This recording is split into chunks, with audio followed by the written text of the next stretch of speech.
안녕하세요. 시청자 여러분께 건강 솔루션을 전해드리는 TV닥터 처방전 이승재입니다.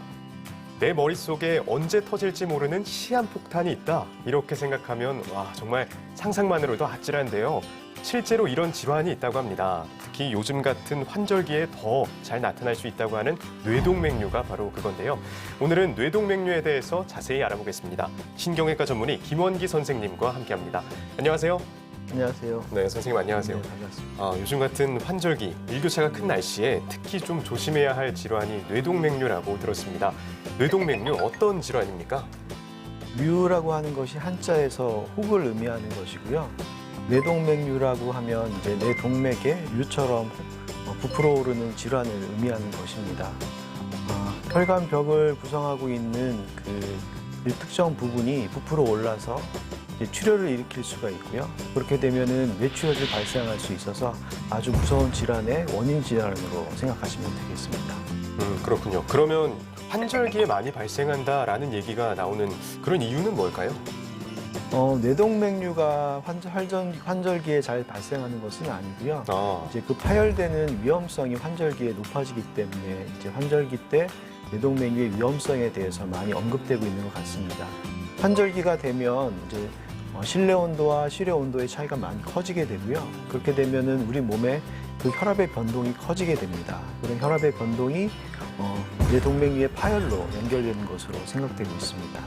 그렇군요. 뇌동맥류가 발생한다기보다는 파열이 더 잘 일어나는 게 환절기이기 때문에 더 많이 언급된다 이런 말씀이시군요. 네, 맞습니다. 네, 그러면 뇌동맥류가 다른 뇌질환에 비해서 또 특히 더 위험하다 이런 얘기가 있던데요. 네, 맞습니다. 동맥류가 위험하다기보다는 그 동맥류 파열이 굉장히 위험한 것이고요. 저희가 이제 뇌동맥류를 흔히들 시한폭탄으로, 머릿속에 시한폭탄으로 비유를 하는데 그 이유는 증상이 없다가 파열됐을 때 굉장히 심한 출혈을 만들기 때문이고 지주막하 출혈 같은 경우는 성인 급사 원인의 하나가 됩니다. 초기 발생했을 시에 20% 정도가 그 자리에서 사망하는 것으로 보고가 되어 있고요. 많게는 40%에서 60%까지 사망률이 보고가 되어 있습니다. 그리고 생존했다 하더라도 절반가량에서 크고 작은 후유장애를 남기게 되는 경우가 많아서 굉장히 무서운 질환이라고 볼 수 있겠습니다. 네, 사망률이 높게는 60%까지 이른다고 하면 정말 너무 무서운데요. 네, 이게 조용히 있다가 갑자기 생긴다고 하는데 그러면 혹시 전조 증상이 정말 아예 없나요? 안타깝게도 동맥류 같은 경우에는 전구 증상이 전혀 없습니다. 아주 드물게 동맥류가 커지기 직전에 증상을 야기하는 경우가 있는데요. 드물지만 이제 복시를 나타낸다든지 만성 두통이라든지 이런 것들을 보이는 경우가 있지만 대부분 99% 이상의 동맥류는 아무런 증상을 보이고 있지 않습니다. 파열되게 되면 증상이 발생하게 됩니다. 아주 극심한 두통이 가장 우선 발생하게 되고요. 출혈이 심한 경우에는 의식을 잃고 심정지까지 가는 경우도 상당히 있는 것으로 보고되고 있습니다. 뇌동맥류와 관련한 사연이 도착했습니다. 선생님께서 사연을 잘 들어주시고요. 그다음에 그에 맞는 처방 내려주시면 됩니다. 네, 사연 들려드릴게요.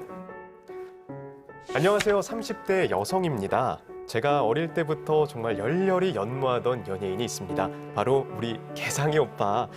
오빠가 지난해 뇌동맥류 진단을 받아 치료를 했습니다. 다행히 빨리 발견해서 현재는 건강하게 활동하고 있는데요. 우리 개상이 오빠 말고도 방송인 조세호 씨, 배우 안재욱 씨, 가수 김돈규 씨도 뇌동맥류를 앓았거나 현재 치료 중이라고 하더라고요. 이렇게 젊고 혈기왕성한 분들도 무시무시한 뇌질환을 앓을 수 있다고 하니까 덜컥 겁이 납니다. 무엇보다 뇌동맥류나 뇌질환은 갑자기 증상이 나타난다고 하잖아요. 내 가족이나 주변 사람에게 갑자기 이런 일이 발생하면 그때 어떻게 대처해야 하는지 미리 알고 있으면 좋을 것 같은데요. 어떻게 하면 되나요? 방법을 좀 알려주세요. 라고 사연을 보내주셨네요. 근데 이거 저도 궁금해요. 제 주변에서 이런 일이 발생한다. 내 가족이 이런 일이 생긴다 하면 대처할 수 있는 방법이 있었으면 좋겠거든요. 사실 뇌졸중이 가족에게 생긴다는 것을 상상하고 싶지도 않죠. 근데 만약에 이제 뇌졸중이 발생을 한다면은 그 증상은 아마 두통을 동반한 의식 저하가 가장 흔한 증상일 것입니다. 그러면서 편마비까지 동반되어 있다면 더욱더 확실하고요. 그런 경우에는 지체 없이 119로 신고를 하셔야 되고요. 그리고 이제 119를 기다리는 동안에 환자가 의식이 없다면 일단 자리에 편하게 눕히는 것이 중요하고요. 몸을 재고 있는 넥타이라든지 아니면은 허리띠라든지 이런 것들을 좀 풀어가지고 몸을 좀 이완시켜서 혈압을 떨어뜨리도록 해주는 게 좋겠습니다. 뇌출혈 환자의 거의 대다수가 구토를 동반합니다. 그래서 의식이 없는 경우에는 그 토사물이 기도를 막아서 호흡에 문제를 일으킨다든지 아니면 나중에 폐렴을 일으킨다든지 그것이 문제가 될 수 있어서요. 구토하는 모습을 보일 때는 고개를 빨리 옆으로 돌려서 토사물이 기도를 막지 않도록 하는 것이 굉장히 중요하고요. 그리고 의식이 있는 경우에는 환자분들이 굉장히 이제 심한 두통이라든지 공포감으로 불안한 상태에 있으므로 심리적으로 지지를 통해서 안정을 취해서 혈압이 오르지 않도록 하는 것이 좋겠습니다. 네, 이런 일련의 과정들과 딱 생겼을 때 그런 증상들을 미리 숙지하고 계시면 참 도움이 될 것 같은데요. 그럼 이렇게 좀 초기에 대처를 잘 했습니다. 그렇게 해서 병원으로 옮겼어요. 그러면 병원에서는 어떤 치료를 받게 되나요? 뇌동맥류가 진단이 되면 일단은 제출혈에 의해서 사망할 수 있는 위험성이 굉장히 높은 것으로 되어 있습니다. 그래서 동맥류에 대한 치료가 가장 우선적으로 시행하게 됩니다. 약물로 동맥류를 치료하는 방법은 안타깝게는 없고요. 시술 내지는 수술을 통해서 치료를 하게 됩니다. 수술 같은 경우는 아주 미세한 그 집게를 이용해서 그 부포로 나온 동맥류를 집게로 찝어서 결찰하는 수술이 되겠고요. 시술 같은 경우는 혈관 안으로 미세 도관을 삽입을 하고 그 도관을 파열된 동맥류로 위치를 시켜서 그 내부를 백금으로 된 코일로 채워서 지혈을 하는 시술 방법이 있습니다. 당연히 수술보다는 시술이 회복이 굉장히 빠르고요. 통증도 없고요. 그래서 최근에는 이제 의료진도 물론이거니와 이제 환자분들도 시술을 상당히 더 원하고 계시죠.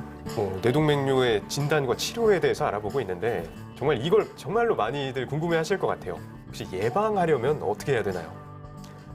뇌동맥류의 예방은 일단 아까 앞에서 언급된 그 위험 인자를 관리하는 것에 있겠습니다. 그래서 고혈압과 당뇨 이런 것들이 있으신 분들은 그 기저질환을 잘 관리하시는 것이 무엇보다 중요하겠고요. 그리고 금연하시고요. 그리고 날씨가 안 좋고 매연이 심한 날에는 바깥 활동을 좀 자제하시는 것이 좀 도움이 될 것으로 생각됩니다. 무엇보다도 위험 인자가 있으신 분들은 정기적인 검사를 통해서 동맥류가 생겼는지를 확인을 해보시는 것이 가장 좋은 예방법이라고 할 수 있겠습니다. 이번 코너는 OX 퀴즈로 긴가민가 알쏭달쏭한 건강 속설을 올바르게 알아보는 시간입니다. 선생님, 문제 내주시죠. 뇌동맥류가 유전이 될까요? 아닐까요? 뇌동맥류가 유전이 되나? 근데 워낙에 이렇게 유전되는 병들이 많더라고요. 그래서 유전이 될 것 같습니다. 정답 O 하겠습니다. 아닙니다. 세모입니다. 세모요? 네. 이유를 좀 설명해 주시죠. 유전성 뇌동맥류가 있긴 합니다. 근데 굉장히 드물고요. 대부분의 동맥류는 유전성이 아닙니다. 고혈압과 당뇨 같은 위험 인자를 가족들 간에 동반하는 경우가 많기 때문에 가족 중에 동맥류가 있는 분들은 동맥류가 있을 확률은 높지만 엄밀하게 유전 질환은 아닌 것으로 알려져 있습니다. 네, 그렇군요. 그러니까 일부에서는 유전이 되는 경우도 있고 그렇지 않더라도 가족력이 있으시면 더 주의를 기울여야겠네요. 네, 그러면 다음 문제 주시죠. 동맥류는 여성에게 더 많이 생긴다. 여성이 뇌동맥류를 더 많이 앓는다? 글쎄요. 저는 아닌 것 같아서 정답 X 하겠습니다. 정답은 O입니다. O군요. 그러면 여성에게서 더 많이 발생하는 거네요. 네, 여성에게서 더 많이 발생합니다. 우리나라 보험심사평가원 자료에 따르면 그 뇌동맥류 환자는 여자가 남자보다 2배 더 많은 것으로 보고가 되고 있습니다. 여러 가설이나 연구에서 여성 호르몬이 어느 정도 영향을 미치는 것으로 추정하고 있습니다. 네, 다음 문제 주시죠. 최근 진단 기계의 발달로 뇌동맥류의 사전 진단이 가능하다?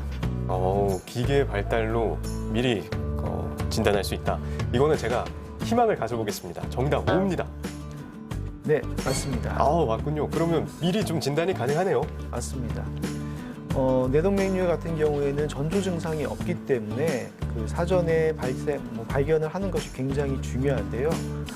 다행히도 사전에 영상 검사를 통해서 뇌동맥류를 진단할 수가 있겠습니다.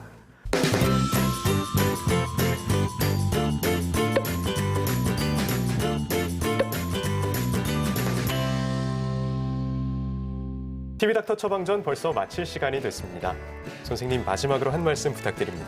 뇌동맥류는 뇌졸중의 그 하나의 원인이고요. 뇌졸중 이외에도 뇌졸중을 일으키는 많은 질환들이 있습니다. 뇌졸중의 90% 이상이 원인 질환을 가지고 있기 때문에 뇌졸중에 가족력이 있으시다거나 아니면은 고혈압, 당뇨 같은 위험 문제를 가지고 계신 분들은 가까운 뇌졸중 센터에서 상담을 받아보시는 게 좋겠습니다. 네, 선생님 오늘 말씀 감사합니다. 네, 감사합니다. 저희는 다음 주에도 유익한 주제로 돌아오겠습니다. 대한민국 모두가 건강해지는 그날까지 TV닥터 처방전 다음 주에 만나요.